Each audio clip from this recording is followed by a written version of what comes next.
Our story begins not with a whisper, but with a roar of celebration in the magnificent port city of Puhar, the pride of the Chola kingdom. It was the wedding of the century, the union of two of the city's most powerful merchant families. Kovalan, the son of the noble Masathuvan, was to marry Kannagi, the beloved daughter of the seafaring magnate Manaiken. The city was adorned like a bride itself. Banners flew, music filled the streets, and the air hummed with Vedic chants. This was more than a marriage. It was an alliance of fortunes, a joining of two empires of commerce. Their early life was the embodiment of a perfect partnership. They lived in a grand mansion where Kovalan, a brilliant and respected merchant, expanded his family's wealth. And Kannagi, she was the soul of that home. She was celebrated not just for her beauty, but for her unwavering devotion and virtue. A profound purity of mind, word, and deed. A loyalty so complete it was said to hold immense spiritual power. Their life was one of serene happiness, a perfect harmony of love and duty.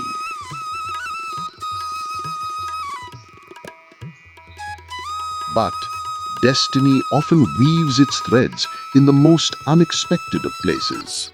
One evening, at a grand festival held by the Chola king himself, the city's greatest artists performed. Among them was the court dancer Madhavi. She was not merely a dancer, she was a master artist, a poet in motion. After a performance that mesmerized the entire court, the king awarded her the highest honor, a garland and a prize of over 1,000 gold coins. Kovalan, a man with a deep appreciation for the arts, was in the audience. He saw more than a beautiful woman. He saw the embodiment of art itself, a world of passion, freedom, and creativity that stood in contrast to his structured life of commerce and duty.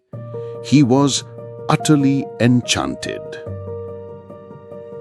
This enchantment swiftly grew into an all-consuming infatuation. Kovalan sought out Madhavi, and their connection was immediate and intense. He saw her as his muse, and he began to pour his life into hers. He abandoned his business, forgot his home, and forgot Kannagi.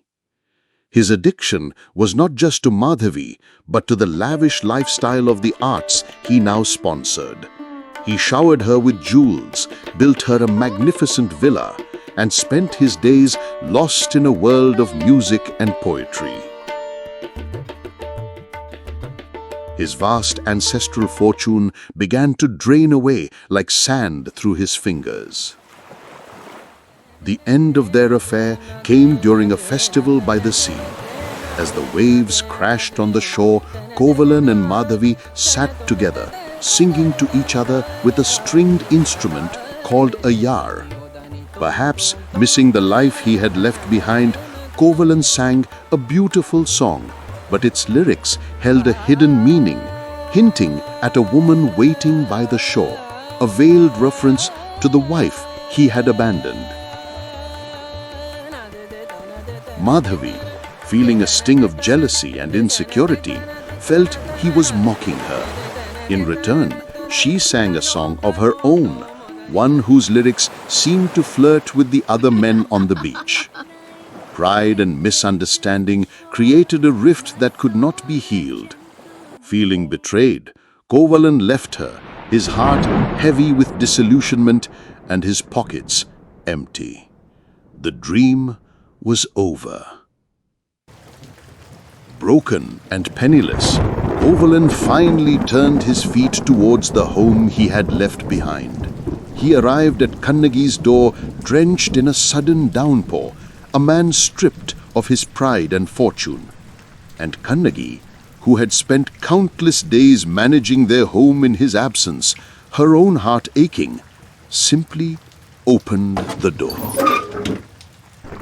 Her silent, unwavering acceptance was a testament to her immense character, a forgiveness so profound it was both a comfort and a quiet judgment on all he had lost. In the quiet of their reunion, they knew that they could not stay in Puhar, the city of his shame and their sorrow. It was Kovalan who proposed the desperate plan. They would journey to the great city of Madurai, a new beginning. Their path was long and fraught with hardship. Leaving the life they knew behind, they traveled for weeks on foot. A pilgrimage through unfamiliar towns, across sun-scorched fields and over forested hills. But they pressed on, for they believed in their destination. Madurai was the magnificent capital of the Pandyan kingdom, a city famed for its thriving trade, a place where a skilled merchant could start anew. And more than that, it was known throughout the land for its unshakable commitment to justice, a fitting and ultimately ironic place to seek their fortune. To fund their new life, Kannagi made one final sacrifice. She took off one of the exquisite ruby anklets she had worn since her wedding day, the last symbol of their former wealth, and gave it to him. "Sell this," she said, her voice gentle but firm. "This will be the seed of our future." But in Madurai, another story was already in motion. The royal goldsmith, a man consumed by greed, had recently stolen the Pandyan queen's anklet, a single anklet filled with pearls. He lived in terror of being discovered. When Kovalan, a stranger from another city, came to him to sell a single opulent anklet, the goldsmith saw not a customer, but a miracle, a perfect scapegoat to save his own life. He took the ruby anklet from Kovalan, promising to find its worth, but instead ran straight to the palace guards, proclaiming he had caught the thief who had robbed the queen. The accusation was made, and Kovalan, an innocent man in a strange city, was dragged before the king's guards. The stage for tragedy was now set. Kannagi, waiting in a humble lodge for her husband's return, had no idea that her world was about to be turned to ash. The accusation was set, the treacherous goldsmith, weaving a masterful tale of lies, presented Kovalan as a common thief to the king's court. Pandyan king Nerunjelian, a ruler whose reputation for justice was known across the three kingdoms, was weary from a long day of holding court. He listened impatiently to the goldsmith's story. Seeing the anklet so similar to the one his own queen had lost, he made a fatal error, the one that would unravel a dynasty. He acted in a haste. Without a full trial, without questioning the accused, without a single thought to the alternative, he delivered his judgment. A single swift command: "Take this thief and execute him."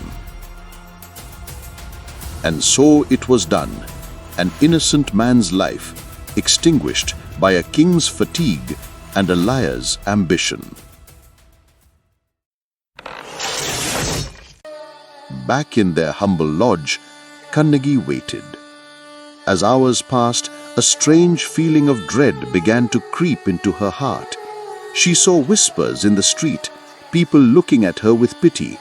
Then a woman from a neighboring house, unable to bear the silence, came to her door, her face a mask of sorrow. The news was delivered not in a shout, but in a broken whisper that shattered the world. Kannagi fell to the ground, a silent scream trapped in her throat.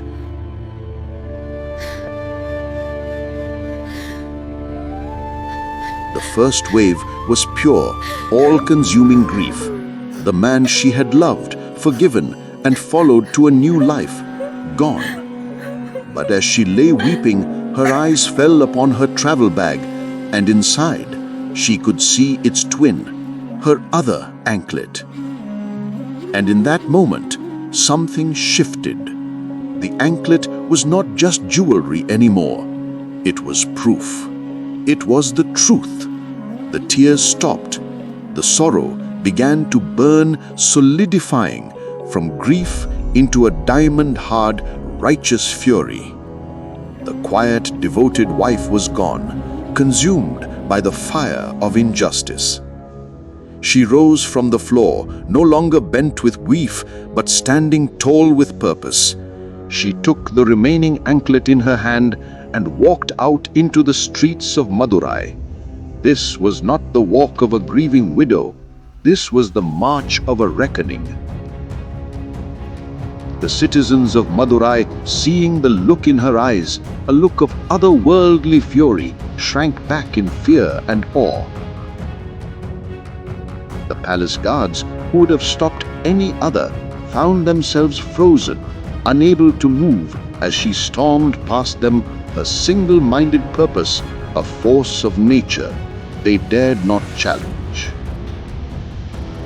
She burst into the royal court, her presence silencing the entire assembly. She stood before the throne, her eyes locked on the king. The king, shocked by her audacity, spoke with arrogance.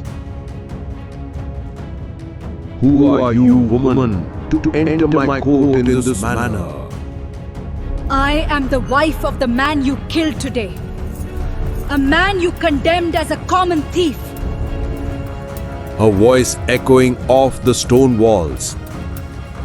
The king scoffed. It is no injustice to punish a thief.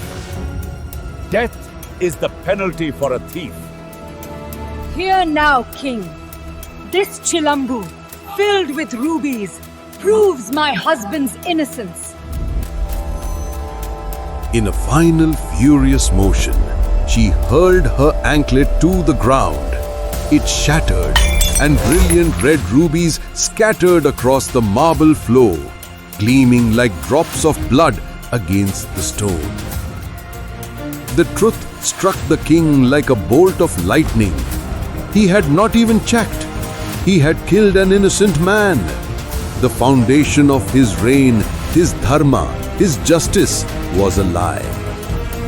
Overwhelmed by the horror of his failure, he looked at Kannagi, his voice a mere whisper. I am no king, Waisan.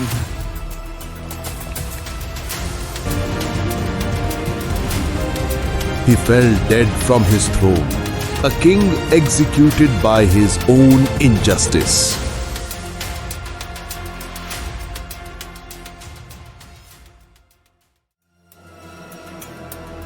And so the story of a king and a commoner reaches its tragic end. It leaves us with a timeless and powerful message etched into the soul of the land, that the power of a throne is fragile, built not on gold or armies, but on the simple foundation of justice.